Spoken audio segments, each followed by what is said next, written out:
Buenos días a todos. Es un gusto saludarles en este segundo coloquio virtual de ingeniería.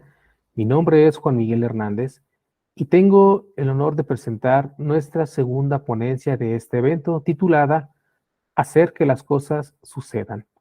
El título de esta conferencia resume de manera precisa la esencia de la gestión de proyectos. Cuando administramos proyectos, no se trata solo de planificar y ejecutar actividades. La principal habilidad de un director de proyectos radica en la capacidad de llevar a cabo acciones concretas para tomar decisiones efectivas y superar obstáculos para hacer realidad proyectos exitosos. Para la Universidad Virtual del Estado de Guanajuato, es un honor presentar a Jorge Moreno Lara. Jorge Moreno es consultor, emprendedor y conferencista, ingeniero por profesión, project manager por pasión. Cuenta con más de 15 años de experiencia administrando proyectos para diversas industrias como manufacturera, petróleo, alimenticia, videojuegos, telecomunicaciones, tecnología, turismo, educación, médica y gobierno.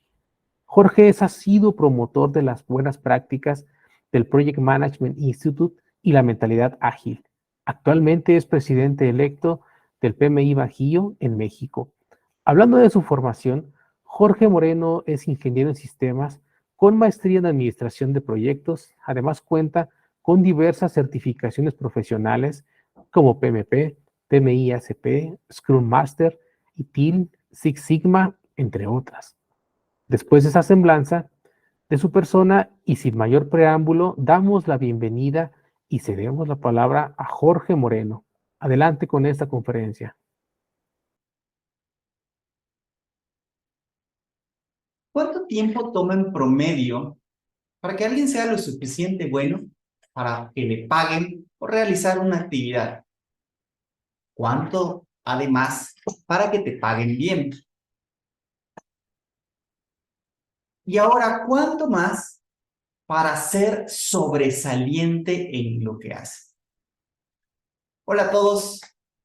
El día de hoy quiero platicarles algunos consejos para iniciar su vida profesional en el área de proyectos. ¿Cuáles son las áreas que deben de trabajar para llegar a ser un project manager de élite en el menor tiempo posible? ¿No todos quisiéramos eso? Bueno, pues vamos a hablar de dominar el arte de hacer que las cosas sucedan.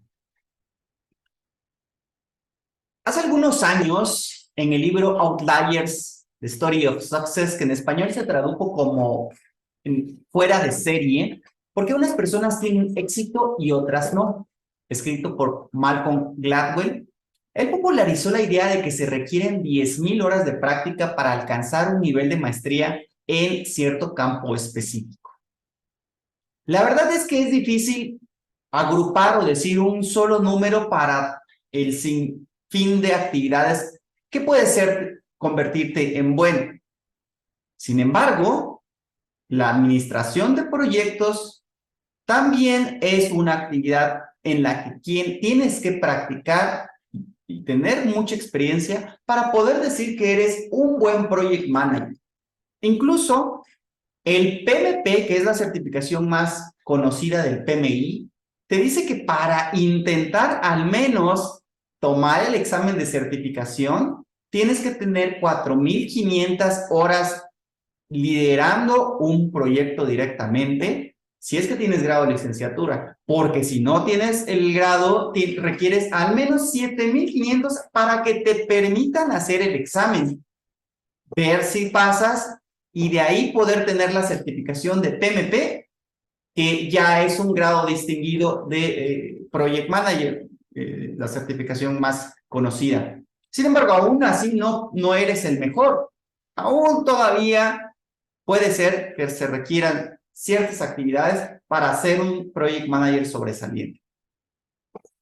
Hace algún tiempo he estado trabajando en un libro que se va a llamar El arte de hacer que las cosas sucedan, y combino un poquito la administración de proyectos con un poco el área artística, pero hablo sobre dos aspectos que para mí son fundamentales para ser un profesionista destacado en la administración de proyectos.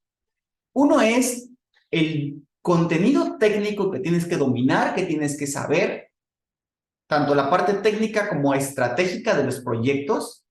Y básicamente son aquellas herramientas que el PMBOK y el PMI nos enseñan en las buenas prácticas de administración de proyectos. Sin embargo, la otra habilidad es saber usar las herramientas adecuadas en el momento correcto. Esta habilidad requiere gestionar recursos, personas, actividades para generar valor. En simples palabras, hacer que las cosas sucedan. Mucho de lo que vemos en la escuela, en la teoría, en los diplomados, en la maestría, son estas herramientas de administración de proyectos que nos van a ayudar a llegar a este punto. Sin embargo, es el concepto, es la teoría de las herramientas. Un artista requiere conocer estas herramientas, ponerlas en práctica para poder hacer su obra maestra. Si no conoce las herramientas, obviamente la obra pues va a ser de calidad deficiente seguramente. Sin embargo, si conoce todas las herramientas de memoria y se sabe un carpintero, los tipos de herramientas que hay, las eléctricas, las manuales, las automáticas, las profesionales, las industriales, etcétera, pero jamás ha tocado una o tiene muy poca experiencia con ello, definitivamente tampoco va a obtener el mejor valor y el mejor resultado. Por lo tanto, esta habilidad de la que les hablo requiere práctica, visión, conocimiento y definitivamente experiencia. En el entorno profesional, algunos equipos altamente especializados, elite y preparados para entornos críticos, le llaman a estos equipos Rapid Response Team. Voy a compartir tantito.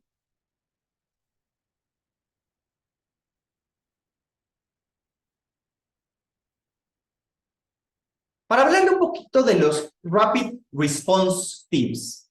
Estos equipos nacen de equipos médicos especializados que se movilizan en entornos de atención médica para evaluar y tratar de manera rápida a pacientes que muestran signos de deterioro clínico agudo o emergencia médica.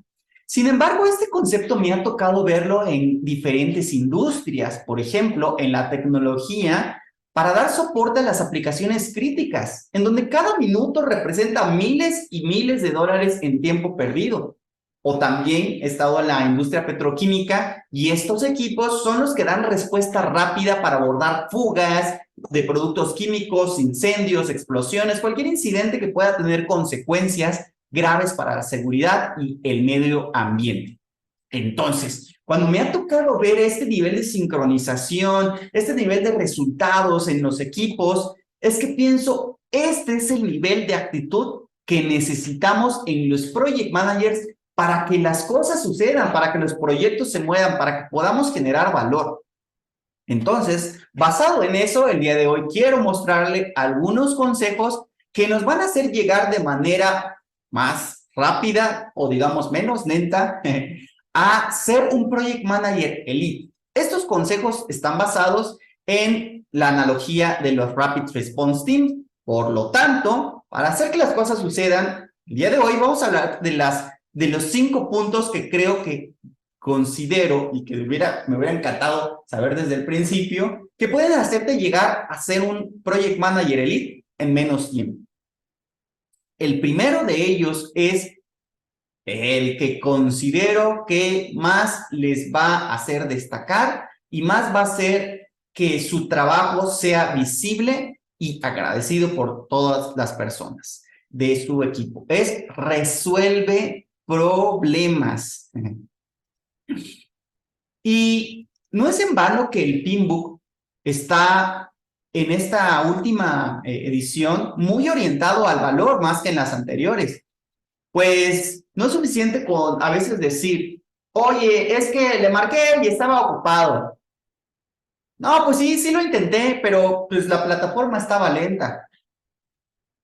Te quedas, ajá, y luego, realmente se requiere que un project manager resuelva problemas, que sepa navegar por la incertidumbre, que tenga visión para visualizar opciones que permita cerrar las actividades y dar resultados.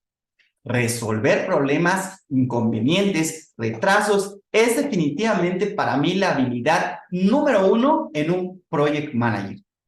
Y fíjense que hay, recuerdo de hace ya algunos años cuando inicié de hecho mi carrera profesional, bueno, no tantos, que no eran tan comunes los teléfonos inteligentes. Bueno, con esto ya digo hace tanto tiempo, ¿verdad? Y gran parte de la comunicación con tus conocidos era a través de del correo electrónico, era como la novedad, era como la red social de ese momento. Gran parte del contacto que tenías con tus amigos o profesionistas eran cadenas de correos o ya tenías tu listado de preferidos, te gustaba algo, lo reenviabas a todo el mundo. Y recuerdo una historia de las muchas que me mandaban que sí me generó una reflexión porque estaba empezando con mi carrera profesional. La verdad es que busqué e intenté buscarla, no la encontré y voy a hacer parafrasear mi versión de la historia para ejemplificar este punto. Yo recuerdo que la historia, una persona quería un aumento de sueldo y se acerca, después de tomar valor, pensarlo mucho, abre la oficina del jefe y le dice que quiere hablar un momento con él y le expone su necesidad, su requerimiento, que le gustaría tener un aumento de sueldo. En ese momento, el jefe se queda pensando un par de segundos y le dice, mira, ¿sabes qué? Estoy en este momento algo ocupado, permíteme que termine esta actividad y lo platicamos. Mientras tanto, por favor, ve a la tienda y te encargo un agua mineral alcalina. Realmente no recuerdo qué producto era, estoy poniendo un ejemplo, ¿no? Entonces el empleado, extrañado por la solicitud, pues hace caso porque quería pues quedar bien con el jefe para lograr su aumento y va a la tienda, busca el producto, regresa y le dice, jefe, fui a la tienda, sin embargo estuve buscando aguas minerales alcalinas y no vi ninguna etiqueta que traiga eso. Pregunté al tendero y él no conocía ese producto, entonces pues no lo pude conseguir, no lo tengo. Él dice el jefe, ok, está bien, toma asiento un momento. En ese momento el jefe levanta el teléfono y le dice a uno de sus mejores elementos, oye, ¿puedes ir a la tienda y traerme un agua mineral alcalina? Cuelga el teléfono. Pasaron unos cuantos minutos y esta persona llegó con 2 envases de agua.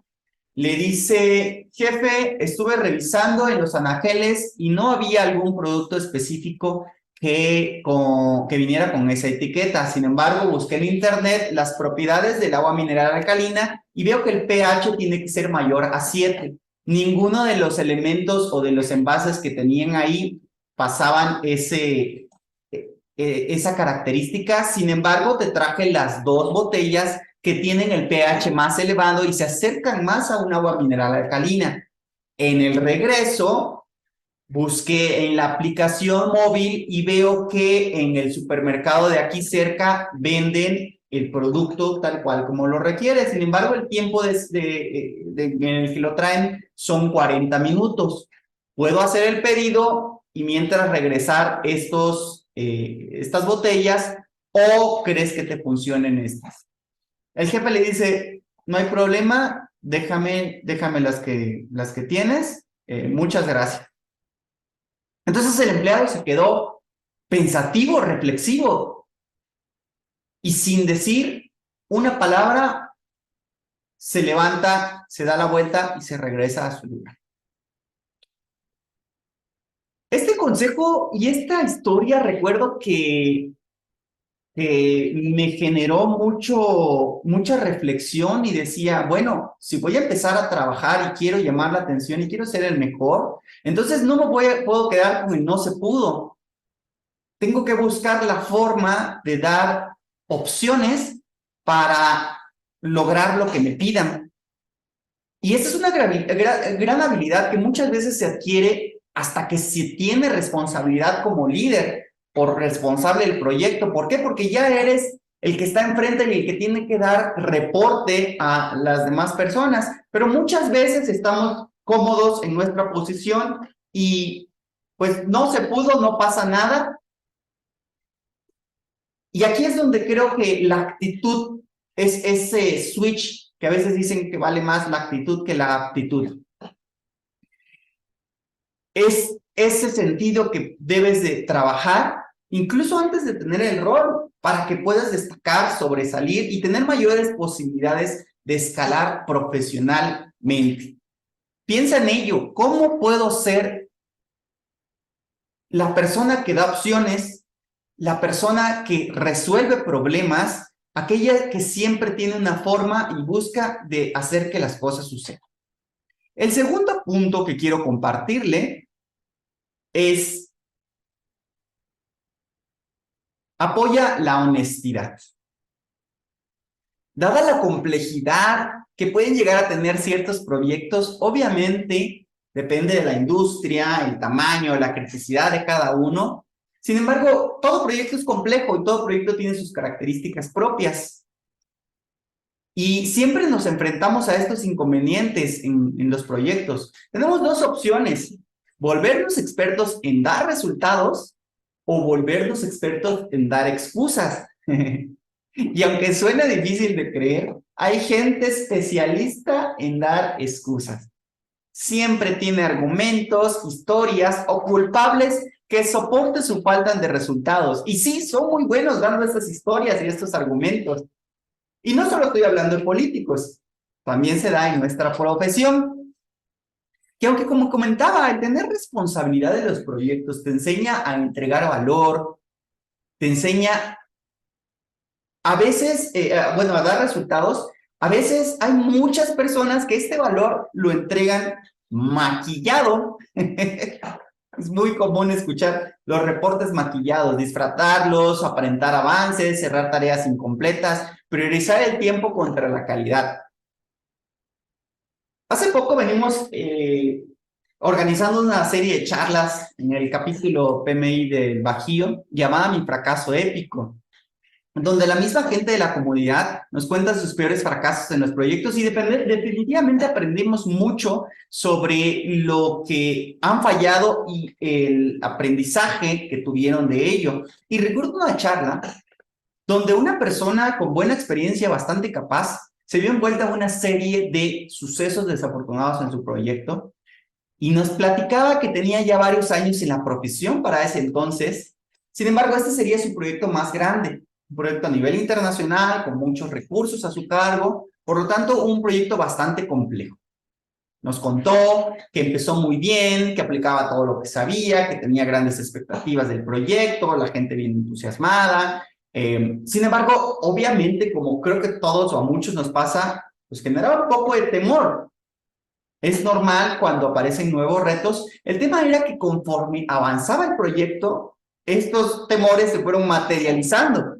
Empezó a tener inconvenientes con el proyecto, algo que hasta cierto punto es normal, siempre van a haber inconvenientes, pero él seguía teniendo este temor e iba creciendo porque no quería defraudar a su equipo, al consejo directivo, su proyecto más grande, la gente que había confiado en él. Entonces comenzó a maquillar sus reportes y a minimizar los inconvenientes que venían apareciendo.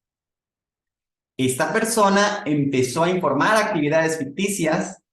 En sus informes de progreso presentaba gráficas, cifras que mostraban una base constante, a pesar de que el proyecto se estaba estancando cada vez más. Él añadía horas de trabajo inexistentes, el registro de tiempo del equipo para hacer que pareciera que estaba avanzando más rápido de lo que realmente. Esta persona se encontró luego en una red de mentiras cada vez más compleja. A medida que los problemas técnicos se volvían más difíciles de ocultar, comenzó a inventar más excusas, más justificaciones.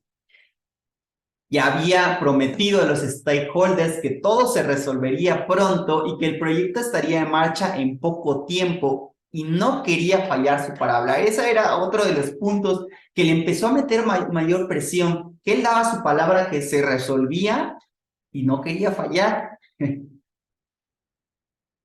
Entonces, estas actividades empezaron a pegar al ánimo y entusiasmo al equipo, porque al informarlo mal, él pensaba que al informarlo mal que realmente se estaba poniendo la situación,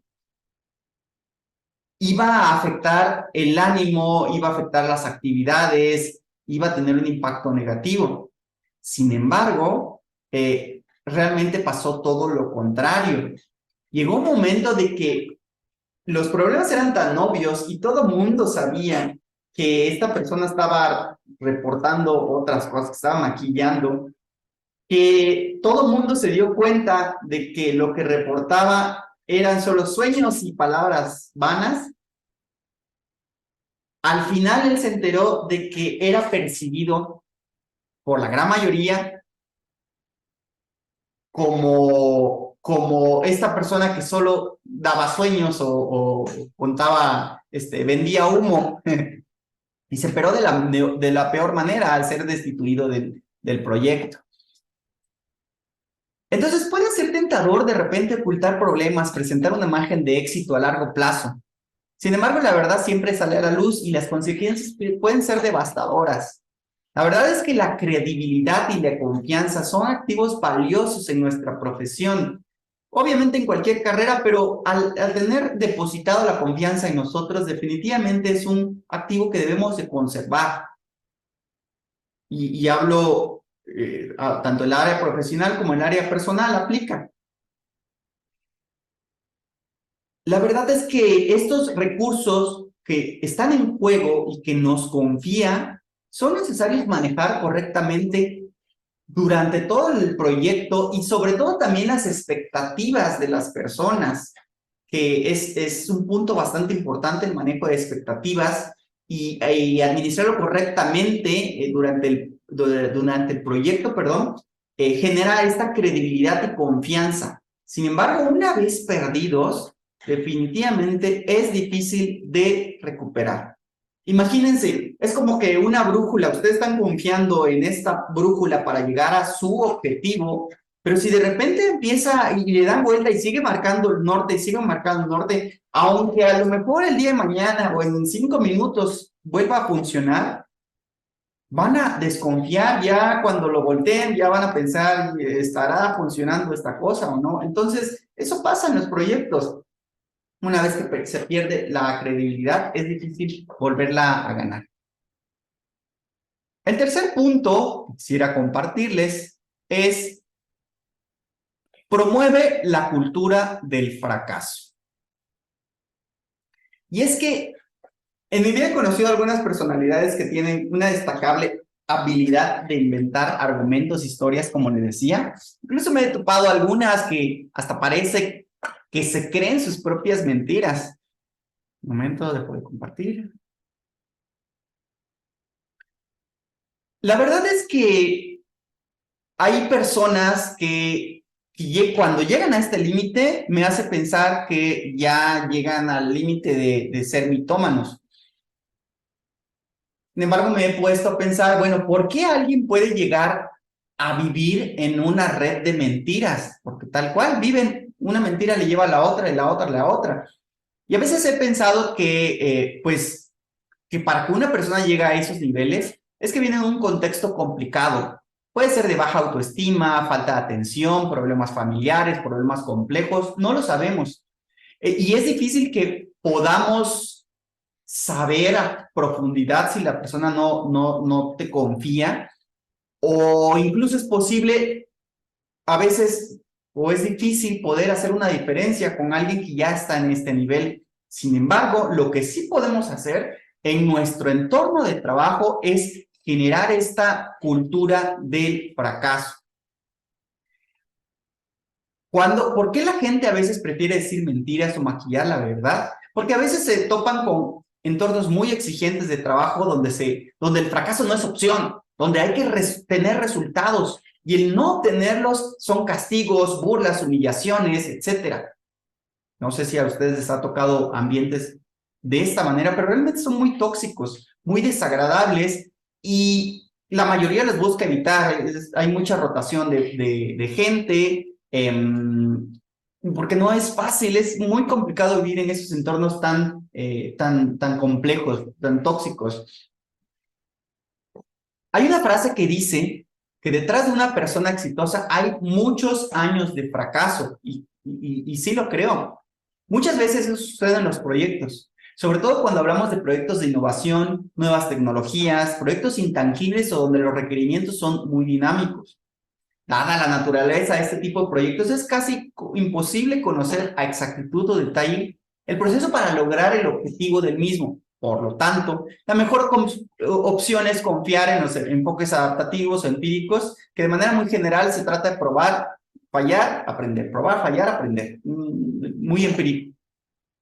Eso son una metodología, es un ciclo de vida válido para cierto tipo de proyectos. Pero lo que he aprendido de estos enfoques es que a través de los pequeños fracasos que podemos explorar, entender el entorno, entender los requerimientos, entender a la persona, podemos crecer mucho más a través de ese conocimiento que vamos logrando en pasos pequeños y retroalimentaciones.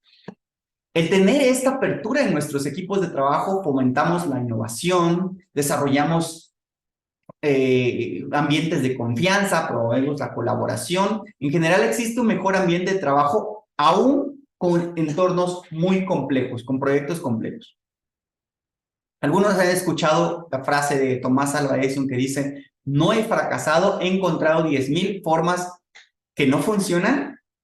Y es que independientemente del debate científico que existe con Edison y Tesla, la verdad es que la humanidad tiene mucho que agradecer a Thomas Alva Edison, así como también su ejemplo de constancia. Se le atribuye la frase que comenta que los resultados negativos son justo lo que quiero, son tan valiosos para mí como los resultados positivos. No puedo encontrar lo que funciona mejor hasta que encuentro lo que no funciona. Estaba completamente abierto a fallar hasta lograr lo que quería, y así es como se dice que logró encontrar que un bombillo pudiera funcionar, dado que estuvo probando con diversos filamentos que soportaran el calor y la electricidad para iluminar el bombillo en un periodo prolongado, y probó muchos materiales: cabello humano, plumas, aves, filamentos vegetales, de todo.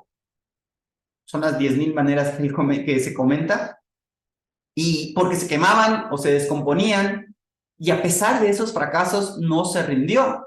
Continuó probando, experimentando con diferentes materiales hasta que descubrió un filamento de carbono de bambú tratado adecuadamente, que finalmente logró la tarea. Y es así que el 21 de octubre de 1879 Edison logró el éxito cuando encendió una bombilla eléctrica que arrojó luz por 13 horas y media consecutivas en su laboratorio. Esta innovación revolucionaria marcó el comienzo de la era de la iluminación eléctrica que tenemos hoy en día y cambió para siempre la forma en que vivimos y trabajamos. La perseverancia de esta persona, en medio de numerosos fracasos, demuestra la importancia de aprender de los errores, continuar trabajando hacia un objetivo a pesar de las dificultades. Y en este tipo de proyectos donde se puede ejemplificar claramente un marco exploratorio, adaptativo o empírico, donde la única forma de llegar al resultado es a prueba pues sí, esa prueba y error. Es obvio que no todos los proyectos aplican los mismos marcos, y menos al extremo del ejemplo que es investigación y científico. Lo que sí es cierto que todos los proyectos tienen cabida a la mejora, y las mejoras muchas veces las alcanzamos a través de los prueba y error. El otro punto es impulsa la resiliencia.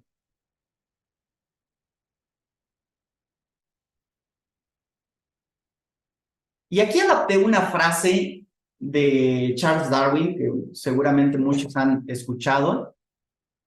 La adapté al entorno de proyectos, y Esta dice, no es el proyecto con más presupuesto el que sobrevive, ni el de mayor talento, sino el que mejor se adapta a los cambios. Y es que no hay nada más constante que el cambio. No me voy a meter mucho a lo teórico, pero pues como PM sabemos que hay enfoques adaptativos, predictivos, híbridos. Independientemente de que en alguno hayan más cambios que en otro, siempre van a haber cambios. Hace poco en el evento que hicimos en el capítulo de PMI México, bueno, de todos los capítulos del PMI en México, se llaman Proyectando México, fue en julio, creo, me tocó entrevistar a Carlos López, un project manager que estuvo trabajando en la producción de la película de Pinocho de Guillermo el Toro.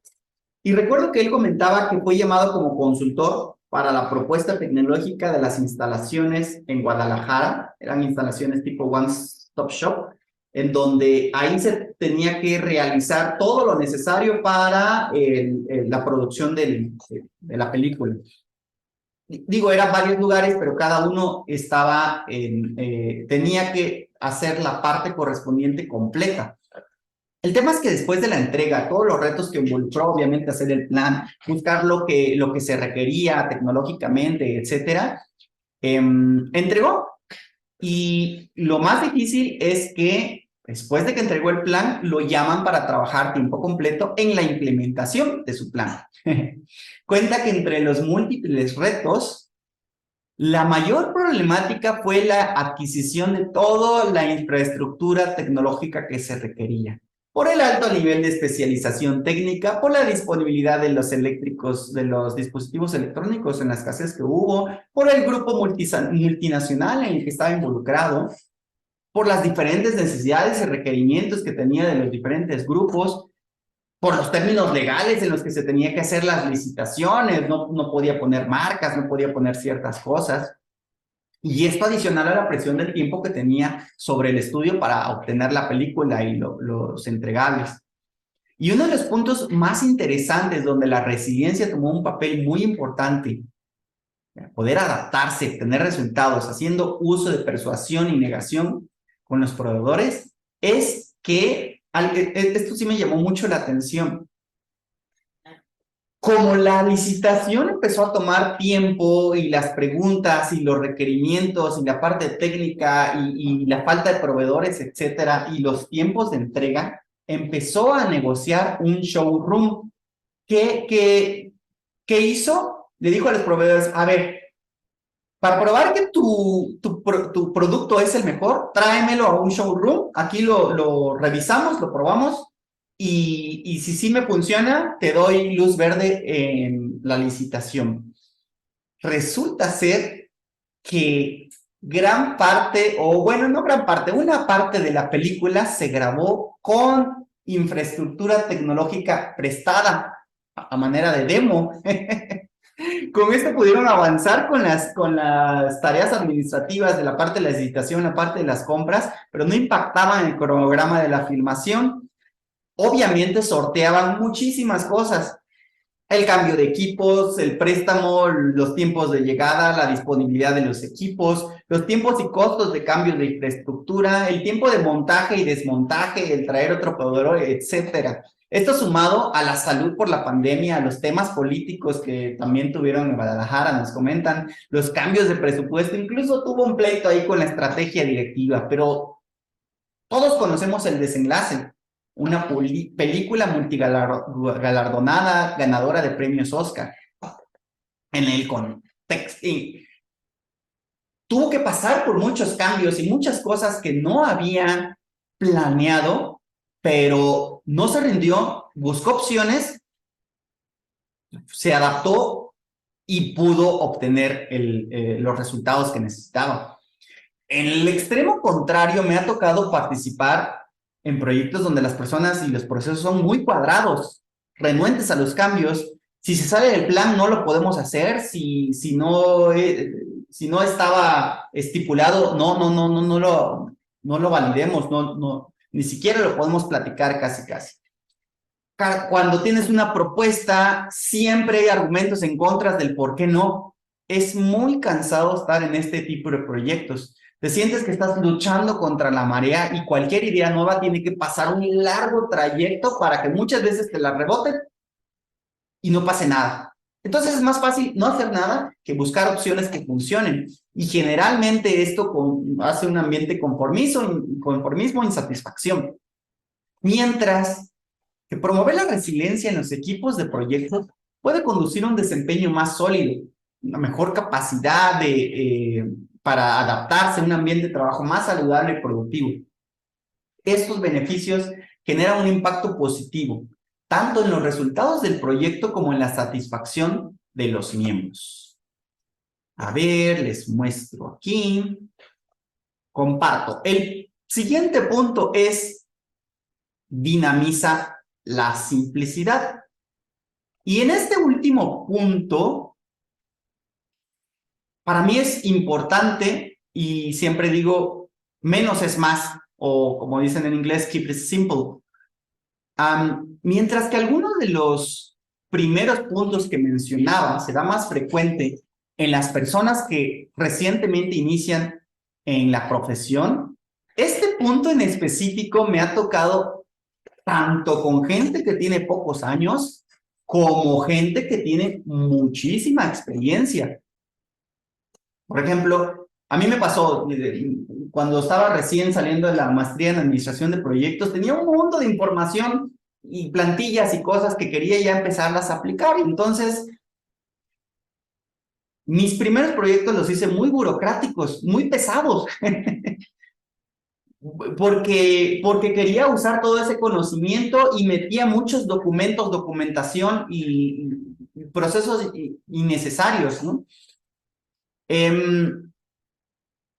Pero también, obviamente, con el tiempo aprendí de que pues solo usar lo que necesito, lo que me genera valor, lo que realmente hace eficiente el proyecto. Pero me ha tocado ver gente que tiene mucha experiencia y tiene un perfil perfeccionista y entonces hace o quiere hacer las cosas simples muy complicadas.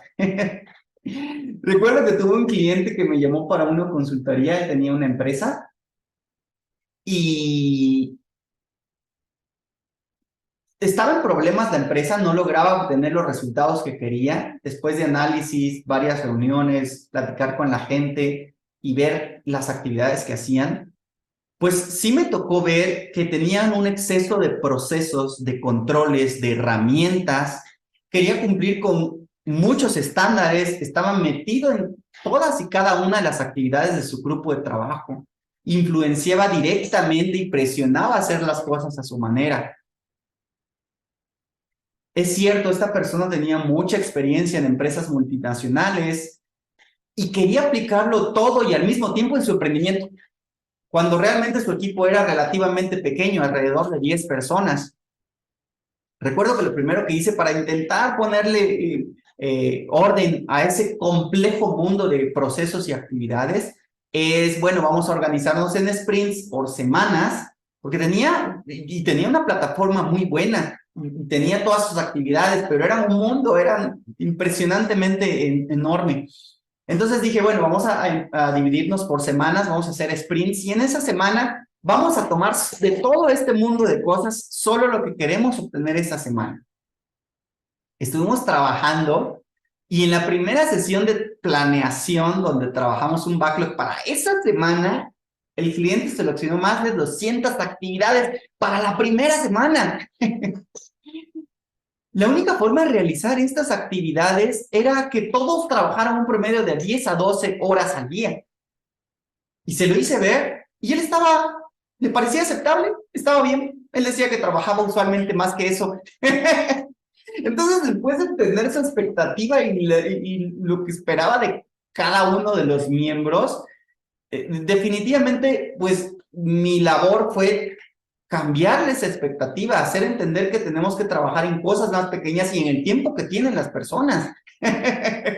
Mi principal objetivo durante las consultorías es trabajar en productos mínimos viables. Lo más simple, me costaba tanto trabajo simplificar una tarea y decir, vamos a entregar esto y que funcione, porque le metía enseguida mucha complejidad, muchos estándares y muchas actividades, ¿no? Entonces, realmente puedo decir que en ese caso específico no tuve éxito, no logré que pudiera simplificar sus actividades, no quería aceptarlo. Creo que se trataba más de un tema psicológico que técnico, porque su perfil perfeccionista era muy marcado y el nivel de exigencia y insatisfacción en el equipo definitivamente acabó por derrumbar poco a poco su emprendimiento. Mi recomendación para ustedes que van a iniciar en la profesión de proyectos es identifiquen las herramientas que les sean útiles. De todas las del Pinbook, agarren solo las que les sean útiles y convierten con la versión más simple. Sí, un charter de media hoja, un slide que venga todo el resumen, donde venga el registro de riesgos, lo más simple. Eso funciona para mayor parte de los casos. Obviamente depende del entorno, de la madurez de la empresa. A veces no podemos elegir las plantillas o las herramientas porque ya existe por la PMO, pero cuando lo podemos elegir porque no existe, inicien con lo más simple y vayan madurando la herramienta e integrando lo que realmente les aporte valor en cada caso. Con esos 5 puntos, yo creo que un PM con esas características es aquel profesionista de alto desempeño, un PM del grupo Elite, que los proyectos necesitan para lograr los resultados que se plantean. Alguien que domine estos 5 puntos que ahorita les acabo de mencionar, son las personas que se destacan y son las personas que los proyectos o las personas que están en los proyectos necesitan. De entrada, les digo que en mi caso, que me dedico a la consultoría, a veces es difícil obtener un perfil con estos 5 puntos y si alguno de ustedes el día de mañana los logra, síganme en mis redes porque siempre ando buscando project managers con estas características. Muchas gracias por su atención, espero que les sea de utilidad estos consejos y pues vamos a la ronda de preguntas y respuestas.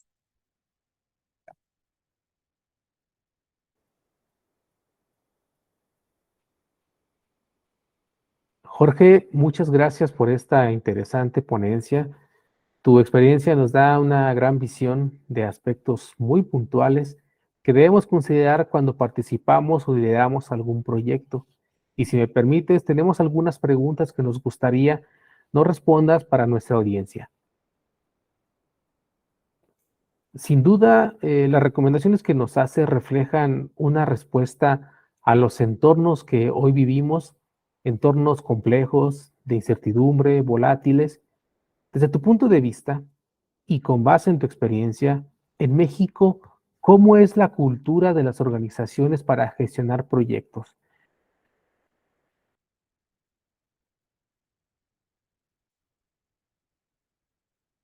Bueno, creo que es variada la cultura organizacional en México, porque tenemos de todo tipo de industria, negocios, desde los más pequeños emprendimientos de un par de personas a grandes empresas transnacionales que vienen a México por el tema de nearshore. Entonces, obviamente hace que la diversidad sea bastante amplia y lo que sí me ha tocado, que digo, definitivamente es un factor que impacta en cómo gestionan los proyectos en un lado y en otro, pero lo que podría decir que es el mayor punto que se nota en la diferencia de gestionar de una u otra manera es cuánto las empresas invierten en sus empleados para capacitación, para entrenamiento, para crecimiento, para mejorar y cada vez como profesionistas. Entonces creo que eso le da un cierto nivel de madurez a las empresas. Obviamente sí hay diferencia entre empresas muy grandes y muy maduras y las muy pequeñas que apenas están centradas en la operación, pero más que eso, el cuánto invierte, me ha tocado ver empresas todavía pequeñas o medianas que invierten bien en la capacitación de de su personal, perdón, y entonces la manera en cómo hacen las cosas y gestionan sus proyectos definitivamente está a otro nivel.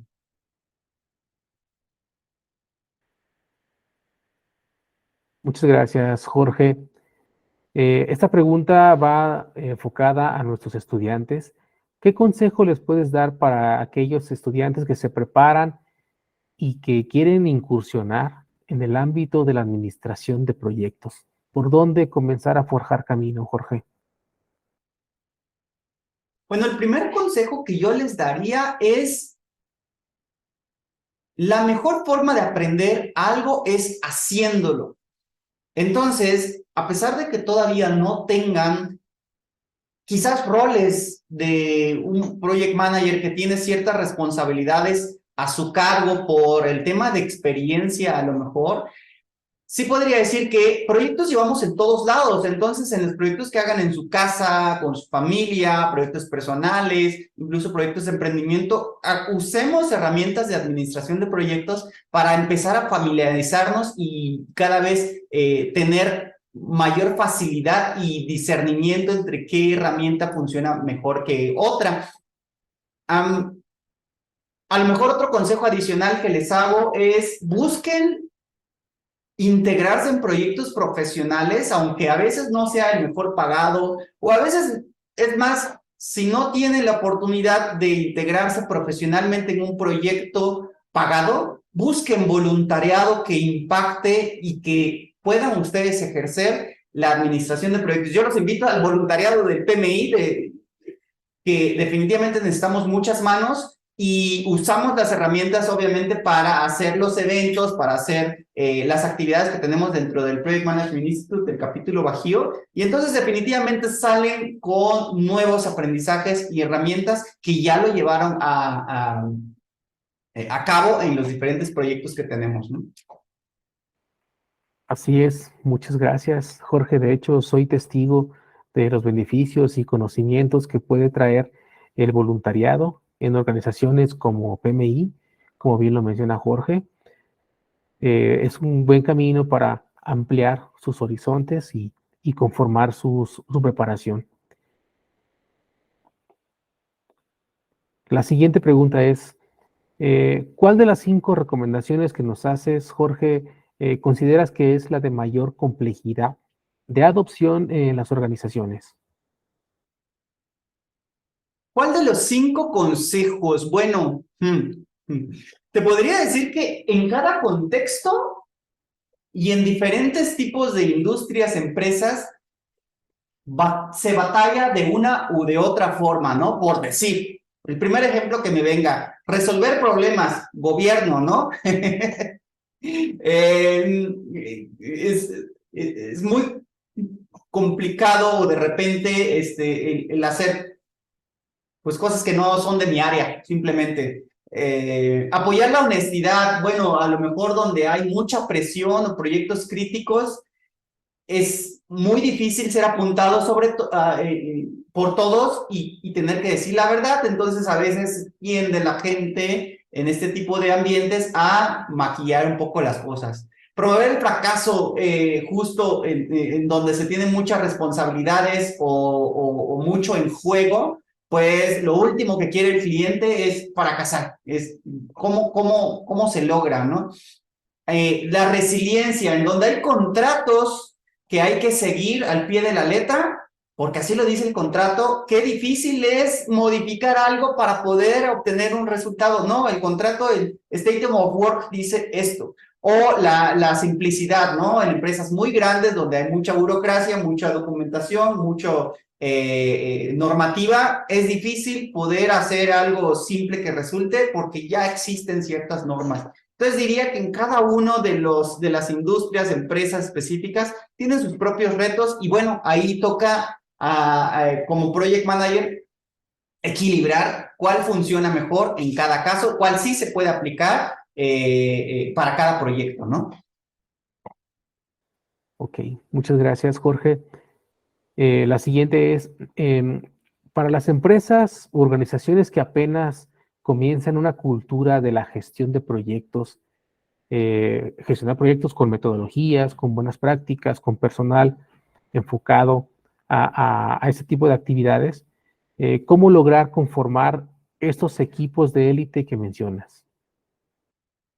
Para empezar, nos vamos yo creo que me iría con el tema de dinamiza la simplicidad. Para aquellas empresas que están apenas empezando con herramientas de administración de proyectos y están conociendo, es dinamiza la simplicidad, háganlo simple, háganlo, agarren el formato, el formulario, la plantilla más sencilla y las más básicas para que la gente empiece a familiarizarse. Un acta de constitución, un registro de riesgos donde vengan 4 columnas, está bien, funciona, porque a veces se cree que entre más complejo, más experta la persona. No, yo al menos opino lo diferente, entre más simple, puedes evolucionar hacia lo que más adelante la empresa, el proyecto, las necesidades te digan. Bueno, a lo mejor ya 4 columnas no me fueron necesarias y durante el mismo proyecto te vas a dar cuenta que es necesario agregarle una columna adicional en donde venga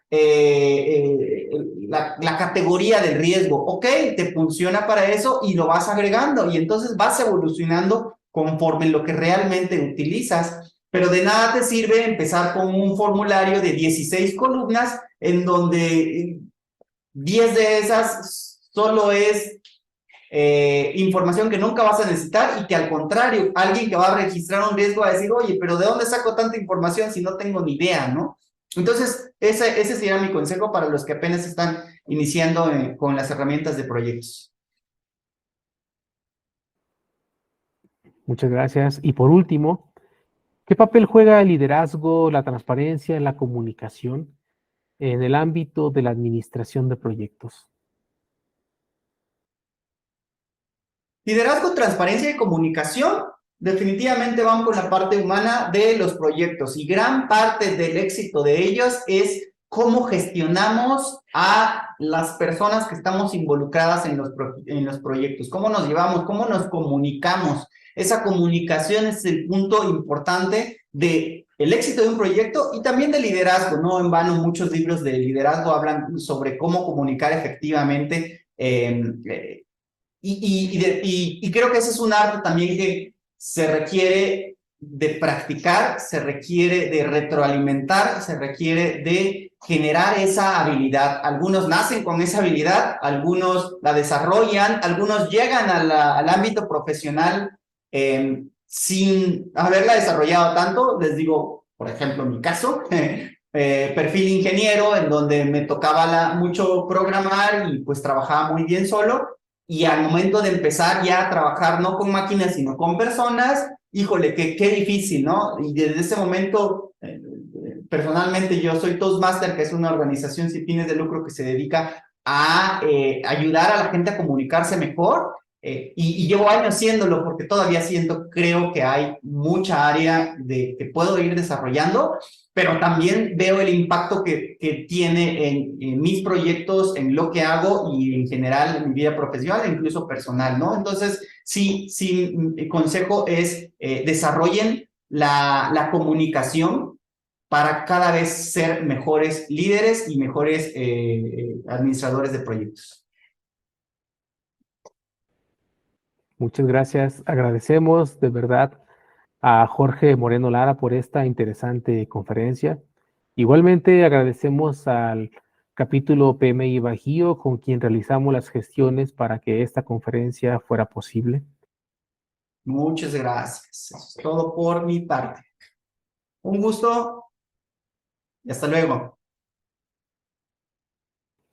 A continuación, cedo los micrófonos a la coordinadora del área de ingenierías, Adriana Cortés Godínez, quien nos presentará la siguiente charla en este primer día de actividades de nuestro segundo coloquio de ingenierías de la Universidad Virtual del Estado de Guanajuato.